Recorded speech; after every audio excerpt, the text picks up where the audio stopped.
pessoal, sejam bem-vindos a mais um bate-papo do nosso podcast Tokenization, onde nós abordamos o mundo dos tokens de uma forma mais objetiva e direta. Eu sou Rodrigo de Almeida, CEO do Grupo Index, cofundador da MapForest e da Forest Token. E eu sou Fernando Stricker, sócio do SHLO Advogados e também cofundador da Forest Token. Maravilha, galera. Muito bom estar aqui. Obrigado aí pela presença, Fernandão. Sempre aí discutindo esse mundo dos tokens. A gente vem falando muito já sobre, abordando esse universo, né, da tokenização. Um universo que eu costumo dizer que, na verdade, é uma parte de universo, né, que é o universo das criptos de forma geral. Um mercado que tem seus altos e baixos, seus momentos. Hoje a gente vive o que muitos chamam de inverno, talvez, das criptos, né? Dos mais longos, dos mais longos dos invernos. Porém, a gente sabe muito bem que a nossa visão, e eu acho que você compartilha disso também comigo, que não tem volta, né? Realmente o mundo cripto vem se estabelecendo e realmente a gente vai se adaptar. A gente concorda que não morreu, né? Não morreu e nem eu acho que está muito longe de morrer, né? E assim, a gente olhando, né? É que às vezes as pessoas só olham para o Bitcoin. Né? E mesmo o Bitcoin, quando a gente olha numa linha do tempo, dentro desse processo, ele vem tendo o seu crescimento e o seu desenvolvimento, que eu acho que é o mais importante de tudo. Perfeito. Mas pensando nisso, eu acho que a gente, né, vem falando sobre questões, né, o que nós nos propomos a falar aqui, é falar sobre tokenização, então a gente entrar um pouquinho mais específico dentro do universo de cripto, mas eu acho que a gente não pode deixar o nosso público sem a gente falar um pouquinho mais, sempre dar esse contexto maior desse universo. Não sei se você tem alguma ponderação que você acha importante, antes de nós avançarmos e falarmos um pouquinho mais sobre tokenização, sobre alguns tipos de ativos e tudo mais que podem ser tokenizados. Não sei se você quer fazer um esclarecimento geral sobre isso. Claro, eu acho bem importante, Rodrigo, até porque assim, é muito confuso esse meio, para quem não estudou ainda ou está tendo o contato só com notícias, né? Só com noticiário aí, padrão. Você não tem muito tempo nesses artigos breves que tem na internet, né, de explicação e não tem muita profundidade para entender o que está por trás. Então, acho que o primeiro ponto é explicar que Bitcoin não se confunde com todo o mundo dos tokens, né? Ele é uma espécie, digamos assim. E tem tokens que eles têm todo um mercado atrelado a ele, que tem um interesse comercial atrelado a ele e que, portanto, tem um valor, um valuation que é totalmente diferente de uma ideia de Bitcoin. Então, eu acho que aí a gente pode começar falando que tudo está dentro do blockchain, né? Que a tecnologia que veio com o Bitcoin, a grande revolução, digamos assim, mas o blockchain teve outros filhos além do Bitcoin. Sim, acho que a gente pode falar assim. E os tokens, tem uma noção, eu não sei de quem é esse conceito, de que os tokens são como se fosse um container. Então, o token, ele está lá, né? A tecnologia está lá, o blockchain está lá, e você pode pôr dentro desse container o que você quiser. O conteúdo dele, como a gente falou aqui outras vezes, né? Ele é infinito. Sim. Então, em tese, assim, eu posso tokenizar uma água, garrafa de água. Agora, se isso vai ter interesse do mercado, se vai ter uma utilidade, é outra conversa. Eu acho que isso é um ponto muito importante que a gente precisa colocar, né? Porque, de novo, essa questão da tecnologia, né? Ela vai te permitir sem fins para você vai poder fazer o que você quiser. Mas a pergunta é, para quê? Por quê? Né? Será que é realmente necessário? Eu acho que esse é o grande amadurecimento que o blockchain e esse universo das criptos estão em processo de amadurecimento. De amadurecimento. Eu acho que você entrou nas perguntas que as pessoas não fazem. Né? Então, assim, por que tokenizar? Por que eu preciso do token? E são perguntas bem básicas e eu gosto delas, porque se a gente não consegue responder elas, a gente não consegue justificar por que a tokenização está aí para ficar, por que a tokenização lá, o fundo BlackRock, né, nós estávamos vendo aqui que ele já prevê assim, um mercado de 60 trilhões de dólares até 2030. Então, assim, será que é isso mesmo? De outro lado, a gente vê ali Nobel de Economia criticando, dizendo que acabou. Agora, com esse inverno cripto, na verdade, é o enterro cripto mesmo, não vai continuar. E as pessoas, digamos assim, do mercado que estão olhando para a tecnologia, para a inovação e querendo entrar nesse mundo, elas ficam realmente em dúvida. Olha, tem várias autoridades. O Banco Central, até acho que semana passada, escreveu um artigo falando novamente disso, né? Então, que acabou, que o Bitcoin acabou e o que vai prevalecer vão ser os CBDCs, né? Os stablecoins dos bancos. Mas, claro, o Banco Central tem a agenda dele, né? O Banco Central Europeu. Eu acho que isso é importante, uma coisa que a gente tem que sempre olhar, e a gente está num momento de mudança. Tá? Então, eu acho que o universo cripto, quando a gente fala sobre o DeFi de forma geral, né? A gente tem uma economia descentralizada, né? Dentro desse processo como um todo, isso é um processo de mudança. Exato. Tá? E todo o processo de mudança vai ter resistência. Tá? Vai ter os crentes e os não crentes. Isso a gente não tem como a gente não ponderar. O que a gente consegue enxergar é que realmente não tem volta.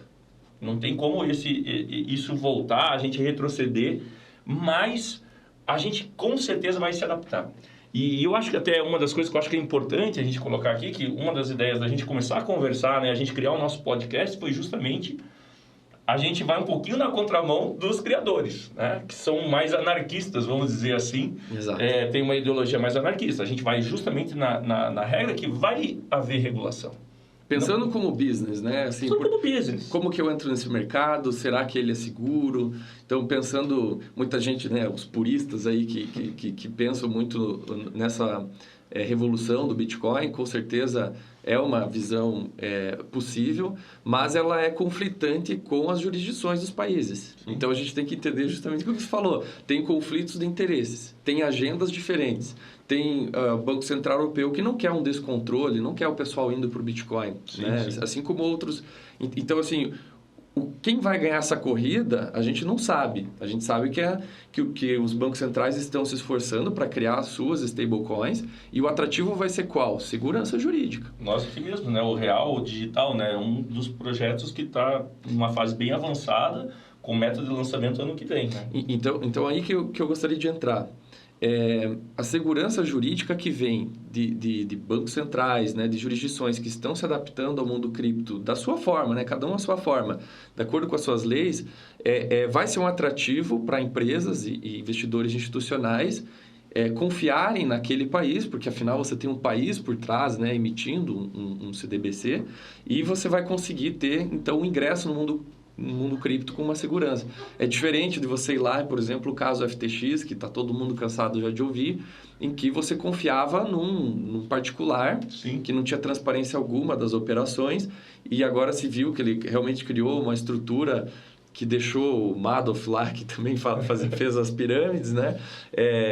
Deixou assim, no chinelo, porque sim, ele criou algo realmente grande no mundo cripto, convenceu muitos investidores institucionais, tanto que agora os investidores institucionais estão morrendo de medo de pôr dinheiro nesse meio pela falta de transparência. Falta de transparência, né? Regulação, acho que isso é um caminho. A gente tem, assim, como a gente vai ter sempre a preocupação, né, do Estado, sem querer parecer ingênuo, existem muitas questões relacionadas à lavagem de dinheiro, ao submundo, né, tomando conta desse universo e se aproveitando para trazer problemas, né, de forma geral para a sociedade. Então, é claro, eu acho que o que eu pondero de tudo isso, para a gente poder começar a andar um pouquinho aqui, falar um pouquinho mais sobre tokenização, dentro do universo cripto, que eu acredito que a gente precisa ponderar, como que a gente vai ter um equilíbrio. Eu acho que não vai ser nem para um extremo, nem para um outro. A gente vai sim... eu acho que as pessoas começaram a viver muito essa questão do blockchain e todas as oportunidades, as pessoas começam a olhar hoje que, nem tudo dá para ser tokenizado, nem tudo dá para estar dentro desse universo, nem tudo faz sentido estar lá também. Exato. Dentro desse processo como um todo. Porém, existem N oportunidades, né? E a gente já vem trabalhando em algumas oportunidades, a Forest Token nasce justamente para olhar diferente e ver como que de repente nós podemos começar a trazer ativos reais, ativos que não têm uma liquidez, dar liquidez e o mais importante de tudo, né? Gerar riqueza. Acho que isso que, assim, é um caminho que eu acho muito importante, né? Que a tokenização pode trazer para a gente. Perfeito. A tokenização como instrumento econômico, né, de transações, eu acho que é essa a ideia. Então, nós temos aí, para responder a pergunta, por que tokenizar e vale a pena tokenizar e tudo tokenizável? Não, né? Então, nem tudo tem sentido ser tokenizado. Essa é a primeira e mais difícil pergunta a ser respondida, né, para qualquer empresário que quer entrar nesse meio, para que está nos ouvindo aí e talvez queira entender um pouco mais se o negócio dele é tokenizável e faz sentido. Primeira coisa é verificar a dor de quem você está resolvendo. Então, do outro lado, você tem um usuário ou um cliente seu que está com uma dor e a tokenização vai facilitar as transações? Sim. Ótimo, porque o blockchain justamente vem para reduzir custo de transação. Você está dentro do mercado que você tem dificuldade de transparência das transações, é tudo em contrato físico ainda ou digital e você não tem uma central, digamos assim, de informação com confiança. Olha, talvez a gente possa usar o blockchain para gerar as transações e ter uma transparência para todo mundo que estiver nesse ecossistema. Então, assim, a partir dessas nuances e das dores, que é muito o empresário que está no setor dele precisa identificar com clareza que a tokenização vem como uma luva ou não. E eu acho que acrescentando dentro desse ponto que você colocou muito bem, né? Então, por exemplo, burocracias, né? Eu acho que dentro disso você consegue reduzir realmente através de procedimentos claros, transparentes, com o uso da tecnologia, você está reduzindo a burocracia, você está trazendo possibilidades novas. E o que eu enxergo muito, né, também nessa questão é você conseguir popularizar talvez determinados investimentos que antes eram restritos a grandes volumes, a pequenos grupos de investidores. Por exemplo, isso é uma das questões que eu enxergo como um grande potencial, é você trazer, de repente, essa opção para quem não poderia investir em determinados tipos de ativos. Né? Acesso, né? Acesso a esse tipo de investimento, acesso a esse processo. E isso vai acabar monetizando e trazendo maior liquidez. Eu acho que o outro ponto até, Rodrigo, a gente não falou ainda, mas é a capacidade do blockchain ser global. Sim. Então, assim, é a primeira vez que você pulverizar, né? Exato. Você vê na história da humanidade a possibilidade de você captar um dinheiro, pelo menos em teoria, não que isso esteja juridicamente correto, né? Mas você pode, na teoria, diante da tecnologia blockchain, você captar do investidor chinês, um venezuelano, um australiano e um americano para um projeto aqui no Brasil, por exemplo. Sim, e isso de uma forma transparente. Exato. Agora, é claro, né, a gente precisa de uma certa forma de regulação para que essa transparência realmente não se transforme, às vezes, numa falsa transparência e leve ao que a gente tem vivenciado, né? As inúmeras pirâmides que foram construídas no afã que muitos investidores não qualificados às vezes acabam caindo. Então, eu acho que esse é o caminho. A gente ainda precisa andar muito, mas o caminho é sem volta, sem sombra de dúvida. E isso eu acho que a gente pode, até entrando aqui hoje no nosso assunto, a gente pode falar um pouquinho sobre como isso é possível e tentar demonstrar isso de uma forma mais clara. Eu acho que você separou aí um case ali para a gente dar uma olhada, que é justamente a gente começa a mostrar esses pontos. Como que a gente, de repente, começa a dar liquidez para um ativo que é ilíquido, a gente monetiza, né, consegue monetizar produtores e uma série de agentes dentro desse processo, trazendo, através da tokenização, a riqueza para circular. Perfeito. Eu acho que um dos cases assim, maiores que a gente tem, e que iniciou na Argentina, mas ele já tem o objetivo de vir para o Brasil e Paraguai já no ano que vem, é o AgroToken, né? Então, o AgroToken é um caso de sucesso, aí saiu bastante na mídia, porque ele tokeniza grãos. Então, nós tínhamos lá grãos parados, né, que precisavam, né, estavam em vias de ser negociados na sequência, mas tinha um momento, um hiato ali de tempo em que esses grãos não eram transacionados, né? Então, isso eu acho que é bem importante até a gente fazer uma explicação que é após a colheita, né? Então, por exemplo, após a colheita dentro desses grãos, às vezes eles são já negociados, comprados, porém eles ficam em determinado período estocados, né? Até o que eles perceberam é que existia um hiato ali de aproximadamente 1 ano, mais ou menos, que era desde desse grão estocado ele chegar até a ser utilizado para a geração do seu produto final, né? A sua transformação. E o que eles perceberam, né? Que nesse período aquilo ali era um ativo, porém não tinha liquidez, ele estava um ativo imóvel ali dentro disso daqui, se transformava dentro desse processo e não circulava aquele recurso. E aí a tokenização vem justamente para conseguir, de uma certa forma, você permitir que isso circule. Esse conceito do AgroToken é bem bacana porque ele é simples, então é fácil de entender, né? Todos os envolvidos nesse mercado conseguem ter a noção do que está sendo comprado com o token e o que está sendo negociado com o token e tudo vai, digamos, a segurança do token, ela está em garantir o asset ali, né? O ativo real que ele realmente está lá. Então, você ter uma garantia e um serviço de back-office, né? Offline, digamos assim, de garantias e resguardo, né? Para o investidor de que aquele token realmente tem um backed asset. E isso é o que o AgroToken faz. Então, ele fica custodiando os documentos relativos àqueles grãos e quem quiser ver, fazer uma auditoria, consegue fazer. Ele consegue fazer circular, né? Eu acho que o que é importante a gente tentar mostrar, né, a beleza disso, né? Porque ele acaba conseguindo construir uma stablecoin, né? Então, assim, em cima de uma riqueza, né? Porque em cima de um lastro, né, que gera uma riqueza. Então, todos aqueles grãos, eles têm um valor de mercado já determinado, estão realmente armazenados, então eles realmente existem, então eles formam um lastro.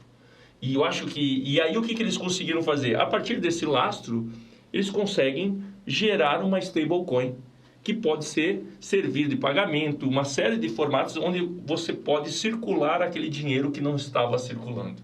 Né?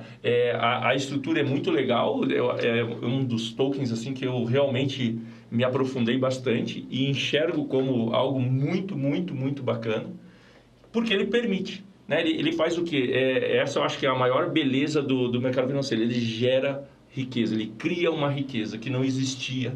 E, consequentemente, quando a gente cria riqueza, a gente acaba deixando esse mundo mais rico. Deixando o mundo mais rico, a gente consegue ter um mundo mais desenvolvido. É assim que a gente vai girando a nossa roda. Né? Perfeito. Eu acho que a gente pode, nos próximos podcasts, aí, ter mais cases como esse para a gente analisar. Esse é o objetivo. Até então a gente vem explicando um pouco mais em detalhes o que é tokenização, separando o que é tokenização em termos, digamos, gerais do Bitcoin, simplesmente. E eu acho que com esse case do AgroToken, para quem tinha dúvida ainda, ficou bem claro que, olha, esse não é um caso de pirâmide. Desde que você consiga criar mecanismos de governança, verificação, auditoria, e que esse token tem um ativo real, você não está falando em pirâmide e você consegue utilizar a tecnologia blockchain para fazer as transações. Então, por isso que eu creio, acho que você também, né, Rodrigo, que isso veio para ficar, isso tem vantagens econômicas e de business, e eu imagino que não é um caminho que vá regredir agora, né, vai retornar ao estado anterior. É uma nova ferramenta que a gente pode utilizar e tem que utilizar. Não, com certeza. O Marcos já está olhando para nós aqui, nós estamos chegando no final. Acho que hoje foi bem interessante o nosso bate-papo, onde a gente falou um pouquinho sobre o universo cripto, onde que a parte de tokenização entra e se encaixa nisso, né? A gente falou um pouquinho sobre o AgroToken. Eu acho que a gente pode pegar um episódio só para falar do AgroToken. Acho que a gente até desenhar como que ele funciona, falar um pouquinho mais, qual que é as expectativas, as vantagens que ele pode trazer. Porque eu enxergo um grande potencial nessa área, né? Quando a gente fala na tokenização desses ativos imóveis, né? Essa é uma grande aposta. Então, acho que vale a pena a gente até voltar com mais detalhes. Bom, pessoal, de maneira geral, obrigado aí pela audiência. Peço para vocês seguirem as nossas redes sociais, compartilhar aí, se possível, o nosso podcast. Mandem perguntas, dúvidas, sugestões e a gente fica à disposição aí para estar respondendo. Valeu, galera. Brigadão. Valeu, galera. Até a próxima.